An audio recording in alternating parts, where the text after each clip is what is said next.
మన యొక్క ప్రార్థన ఎలా ఉండాలి, ఆ పాట ఎలా ఉండాలంటే దేవుని మహిమపరచునట్లుగా ఉండాలి. హల్లెలూయా.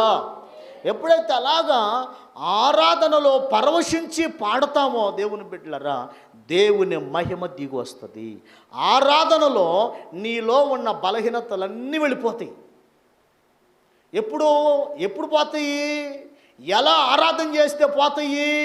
ఆమెమనుకుంటుందో కదిలితే, ఈమెమనుకుంటుందో కదిలితే, చప్పట్లు కొట్టేటప్పుడు ఆమె చేయి తగిలిద్దామో, ఏమి చేయి తగిలిద్దామో అనుకొని పాడకూడదు, చప్పట్లు కొట్టకూడదు, కళ్ళు మూసుకోవాలంతే.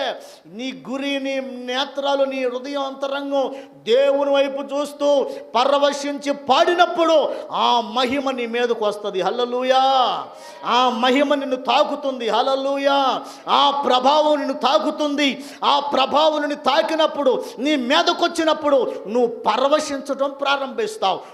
నీవు మైమరిచి దేవుని గొప్పగా ఆరాధన చేయటం ప్రారంభిస్తావు.